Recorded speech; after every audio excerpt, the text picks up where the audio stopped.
Hitman has one of the most customizable difficulty systems of any game I've ever played, allowing me to let out my inner masochist that was developed after I played a small game by the name of Elden Ring for a few hours. Thankfully, the systems in Hitman are so deep that they can be exploited to overcome even the most extreme challenges. This brings us to the topic of today's video, our challenge to find out if it is possible to beat Hitman 2016's final level on the hardest possible difficulty without any items, choosing to rely only on Agent 47's fists.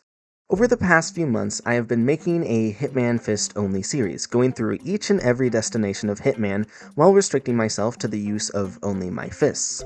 The rules of this challenge are simple. You cannot pick up, bring in, or use any items during a mission, but all other game mechanics are available for you to exploit, such as activating distractions, moving an unconscious body, or my personal favorite, getting NPCs to say humorous phrases by running into them repeatedly. So, what makes today's challenge one of the hardest Hitman Fist-only challenges? Well, if you did not know, Hitman has a rating system for how good of a job you did during a particular mission, and on all of my previous Fist-only challenges, I have gotten mostly 0 out of 5 stars, which might be due in part to a small bit of genocide.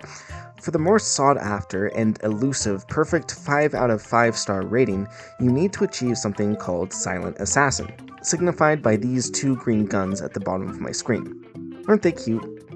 Well, it's pretty easy for them not to be.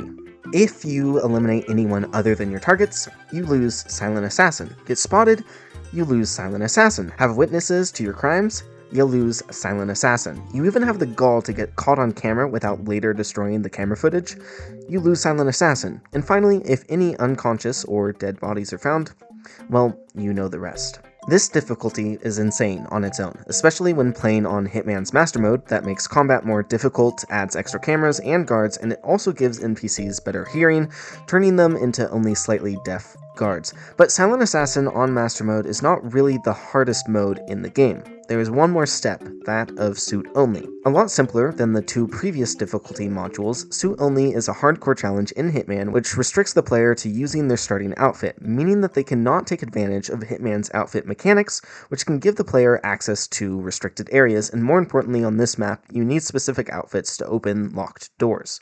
The finale of Hitman 1 tasks Agent 47 with the mission of assassinating 2 targets in Hokkaido, Japan, Eric Soders and Yuki Yamazaki. Now, Yuki is visiting the fancy hotel where Soders is receiving treatment. The treatment in question is a heart transplant or something like that.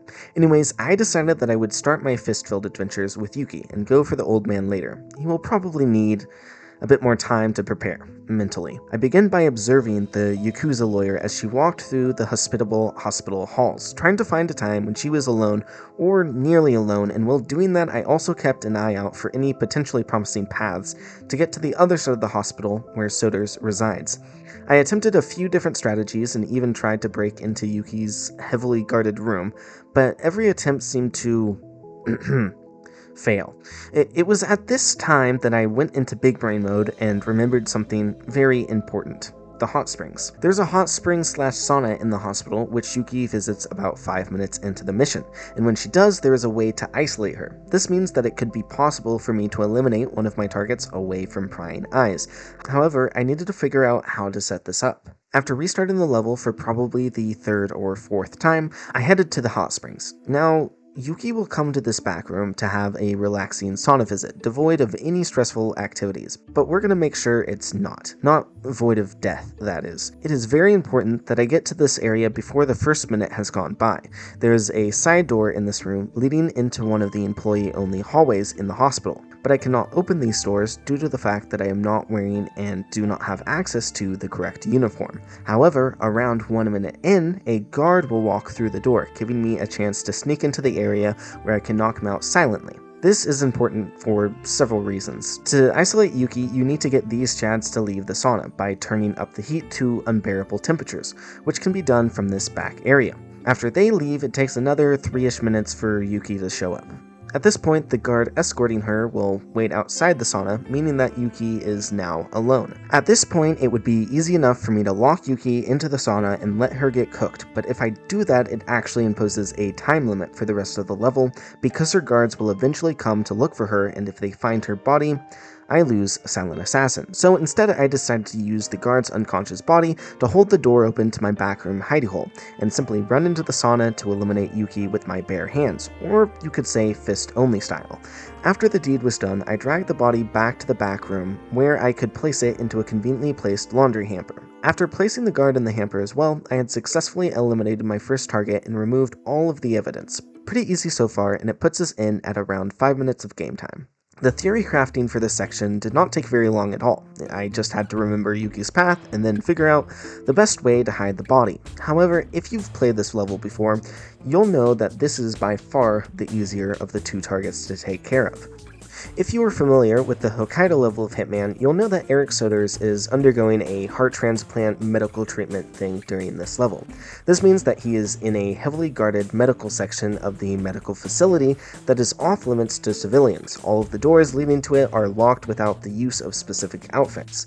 Thankfully, there are many ways to kill Soders, like shooting him in the face, or poisoning his stem cells, or, well, I think you get my point.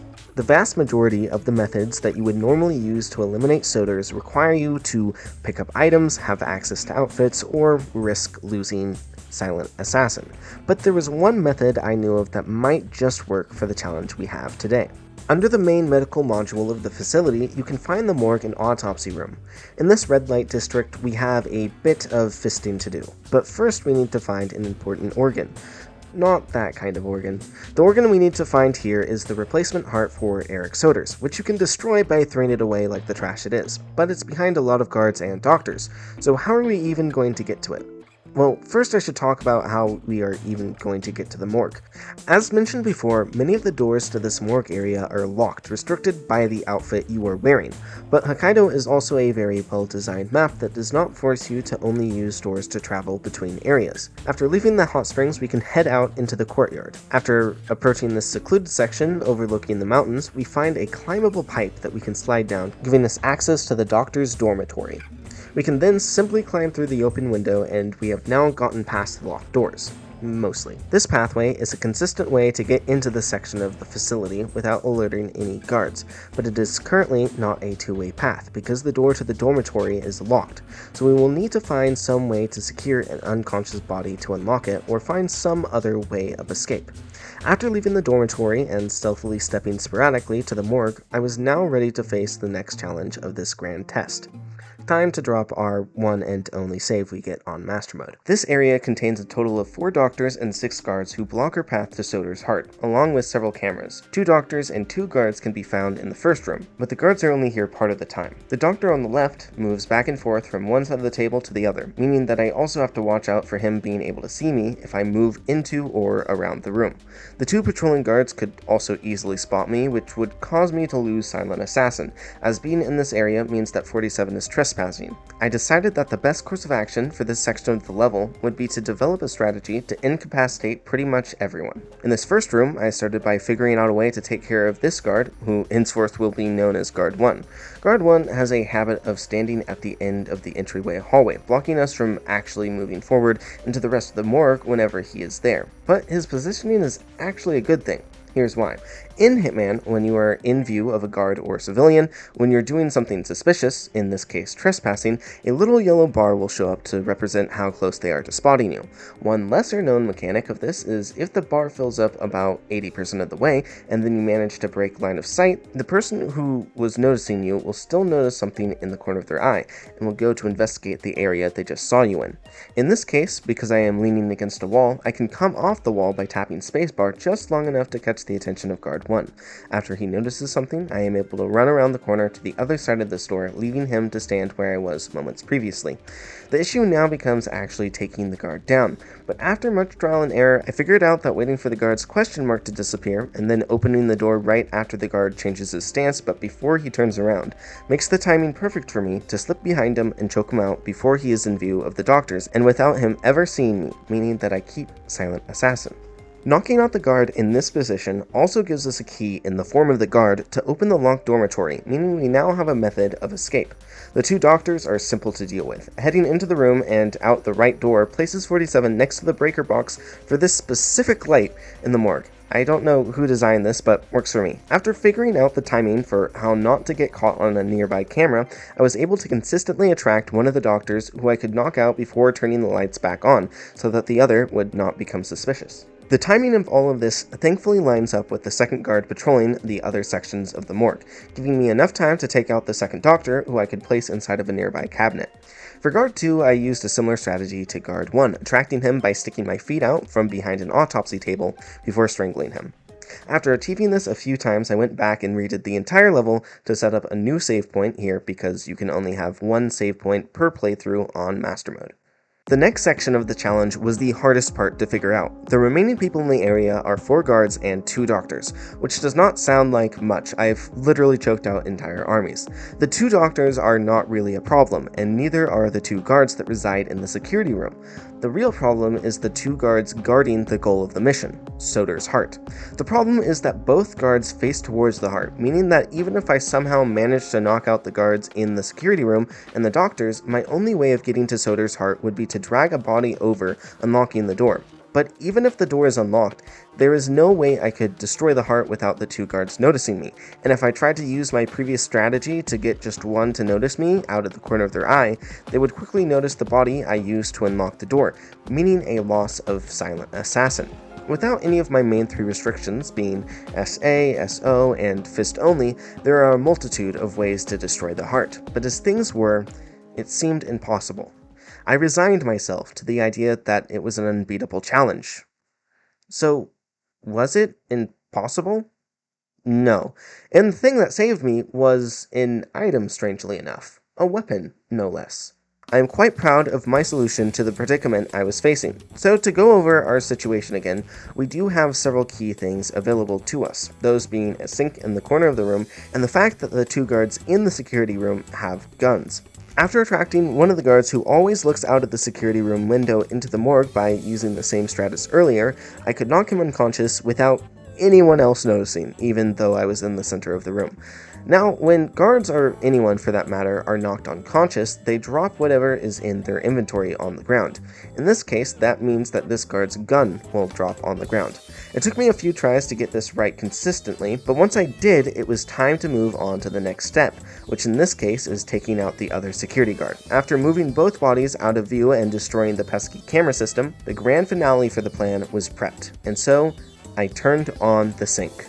Now, you might be thinking, what does this random sink have to do with anything? Well, let me tell you. Turning on the sink attracts the attention of one of the doctors, who will start walking towards it to investigate the distraction. However, because there is an illegal item on the ground, in this case the gun, the doctor freaks out and runs to inform the nearest guard of this horrible infraction. And, in this situation, the nearest unincapacitated guard is one of those guarding Soder's heart. After playing around with this for a bit, I figured out that my next step was to actually turn off the sink to make the doctor just go back to work instead of investigating the distraction after informing the guard about this terrible contraband that randomly appeared on the floor. After being told about the weapon, one of the guards ventured out of the heart room, and before he could pick the weapon up, I popped out and knocked him out before setting him up in a prime position to open the heart room door. After this was prepped, I turned on the sink again to attract the doctor for a second time, and threw him the second guard.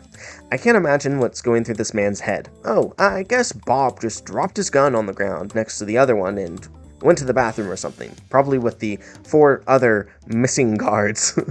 I took out the investigating guard, leaving the heart room open, and I took my chance, pulling the prepped guard's unconscious body to the door lock, allowing me to stroll in, and I literally squeezed the life out of Soder's heart before disposing of that trash. Now I just had to escape. This should be easy, right? I even set up a way to unlock the dormitory. Unfortunately, I completely forgot about this and instead decided that I would try for the helicopter escape, one that is heavily guarded. With my heart racing, I ducked and weaved up the pathway to the helicopter and was nearly caught multiple times. I even took out another guard, which almost made me lose the challenge, but I eventually managed to make my way up to the helipad where I made my escape. And that is how I beat the Hokkaido level of Hitman with only my fists on its hardest difficulty without ever changing my clothes. Even though I beat all of the Hitman 1 levels with only my fists, I am going to keep doing challenge runs for Hitman 2 and 3, but I'll probably be trying new challenges. I have a few ideas, but let me know if there are any crazy challenges you would like to see in this glorious game. Anyways, I hope you enjoyed, and if you did, you might want to check out my other fist-only videos.